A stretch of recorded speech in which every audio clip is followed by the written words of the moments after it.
So today we're going to be creating this inflating fabric pattern. We're going to create a grid shape to create the pattern, and then we're going to do some cloth simulation. Let's jump in. Okay, so to begin with, we want to add a plane in, and we want to get it to the correct size. I'm going to put in, let's go 800 by 800.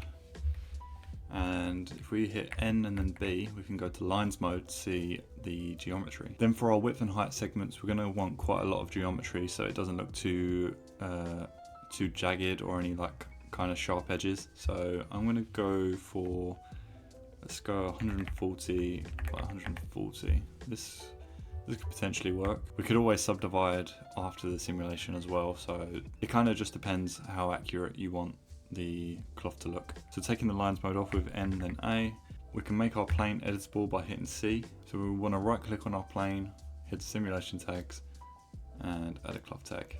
And then in the dresser we want to actually set these initial points. So if we change to vertex mode and just maybe if we select this loop selection tool, if we get a little closer we can, if you just actually click the blue lines, that will select the edges instead of like if you were to hit a vertex it might not do it correctly. So we want the edges around this plane, so just move over here, grab the other one,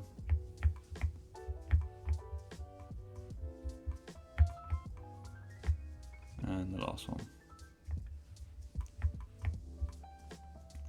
Now that we've got our edges selected, if we go back into our cloth tag and fixed points, we want to set our fixed points. So yeah, they should turn purple.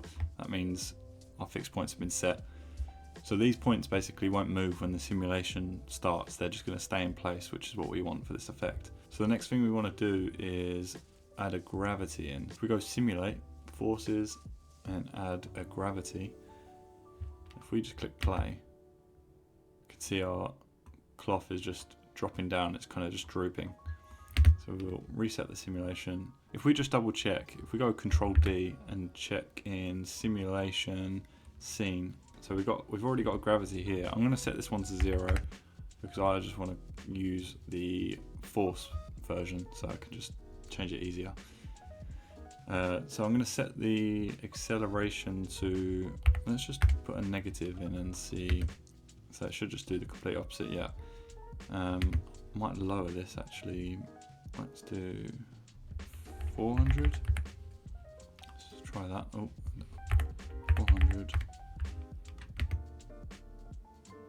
Okay, we can leave as is for now. We can always change this later. Okay, next thing we want to do is create the shape which will create that pattern in our inflation. So if we just go Shift C and search for, oh well, I've already got it up because I was doing this before, a spline primitive. So you can add that in, and you see we've got the spline primitive now in our objects. If we go down to the primitive type and change this to a grid, so now we've got this grid shape, we can increase the size. So I might just go a little bit bigger than our plane. So I might go 1300 on all sides because I'm going to rotate this afterwards. And then for cells, we want to add a few more cells. Let's try 24. Let's see what this looks like. So this all just kind of depends. You can come back and change this. This will be editable later. It doesn't matter. You don't need to be like set on a number right now. I'll stick with 24 right now. And then what we want to do is add in a sweep. So add in the sweep and we'll drop our spline primitive into that. And then we also want to, if we select our sweep and then hold shift and click the rectangle, so that will make that our profile shape, I guess. So with the width and height, let's just drop this down. Let's do 5 by 5. What's that going to look like? So now we've got a grid. We could probably make this thinner. Let's go 3 by 3. That might be okay. We'll try this out. So the reason we're using this shape is because we're actually going to add a vertex map to our plane. So if we right click on our plane, go to other tags and add a vertex map. With that vertex map selected, we can go down to use transfer, check that, and we've already got our freeze on there, which is what we wanted. So we'll leave that on and we'll actually change the mode from none to grow. So we also want to add a spherical field. So I'll drop that in, and we want to increase this middle fall off right to the edge. I mean, it doesn't. I don't think it matters too much, but I just do this all the time. And then I'm also going to make this smaller. And then what I'll do is drag this to the top left corner. Maybe drop it about there because we're going to move it. So we'll put it here, and if we, with the spherical field selected, go into the coordinates, and with X and Z, we'll add a keyframe, and then we'll move forward to 8 frames, and we'll move our spherical field to the corner and add some more keyframes. So if we go back and we now play, we now have this growth in the vertex map. Now obviously it's still simulating, so it's kind of looking all weird, but yeah, so we now have our vertex selection, like the weight of that vertex map, it's just growing throughout the plane. So I'm actually going to add some more frames to the timeline, so I'll do 150 for now, and I might actually increase the strength of this freeze. Let's go 160, so a little bit quicker. Yeah. So now we want our cloth to consider this grid geometry that we've made as almost like as if it was actually there, like a collision, but we're not actually gonna use it as a collision, we're just using it as a mask. So what we want to do is, in this vertex map, we actually just want to drag and drop our sweep. So we drop that in, and we change the blending mode to subtract.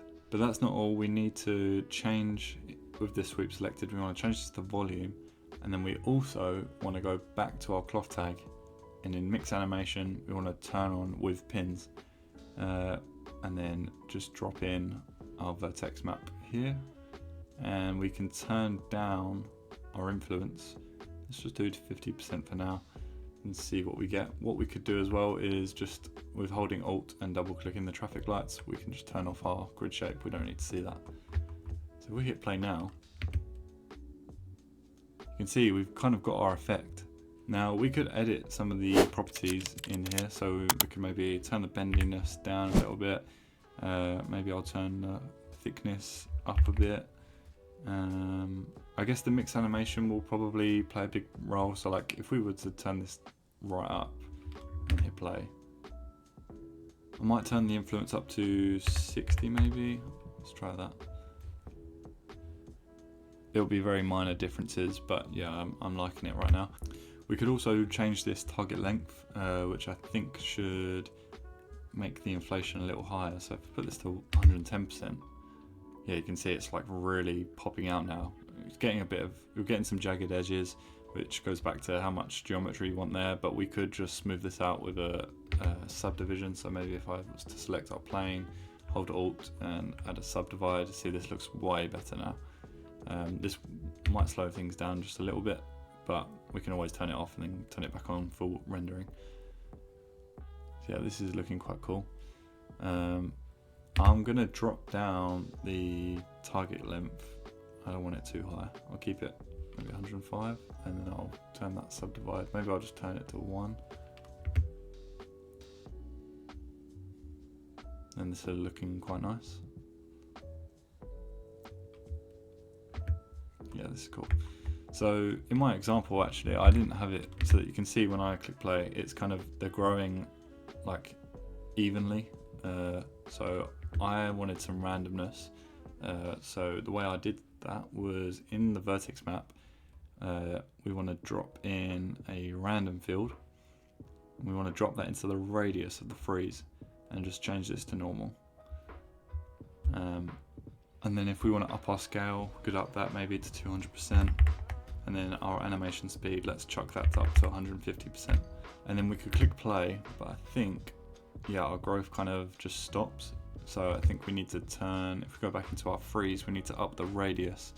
I'm gonna just put this up, I'm gonna double it to 20 centimeters. And yeah, that's helping it. So there are a few like kind of spaces where the random field isn't filling them in just yet. So we could just up the speed, so this animation speed, I could put it up to 250%. Let's try that again. Now it's filling them in a lot quicker. So if I come out of this, it's looking a lot better, and it's looking way more organic as well, like in my example.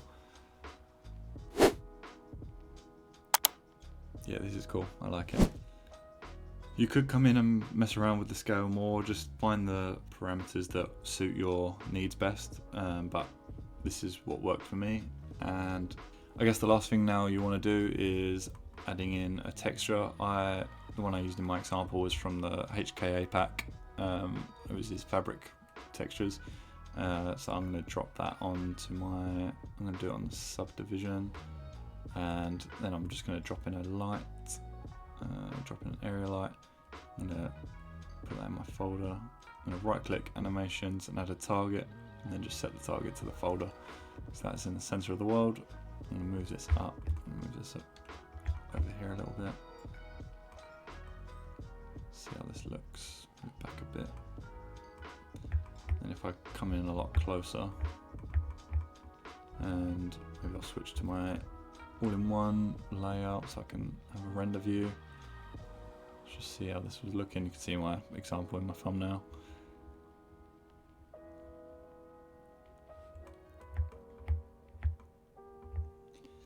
Yeah, you can see this is looking really nice. We could, like I was saying earlier, we can change that grid shape to have more squares if you want to go even finer, like a scaling. So if we wanted, I could go back to my startup layout and come out, move away. Or actually, I'm going to leave the camera here, leave it about there, and then I'm going to just come out the camera because I want to leave that. So what we could do, if we reset, go back to the start, and then with our sweep, let's open up that spline primitive. I'm going to up this to, let's go 32. So after upping the amount of cells in my grid shape, it seems to have created this different pattern. I mean, it is still quite cool, but not what I wanted. I'm not quite sure why, but when I go into my vertex map and select the sweep, it's actually creating this different shape. It's saying that that's what it is, like that's what it looks like. We change that back to normal, and you can see I'm not actually entirely sure why, but if I change this to surface, and change the radius, pull it down a little bit until it's just about right, I think this should work. Oh, and don't forget to change your blending back to subtract. There we go. And there we go, we've got our grids growing again. You might need to come back into the vertex freeze and change your radius. Maybe you want to up it a little bit. Upping it to 25 might help a little bit. Yeah, this is looking quite cool. So of course you can create any shape you really want, as long as you give it a space for the inflation to kind of come through, then the effect's going to work. So yeah, just take this technique away and do what you want with it. Thank you so much for watching the video. Please leave a like if you enjoyed, and I guess I'll see you in the next one.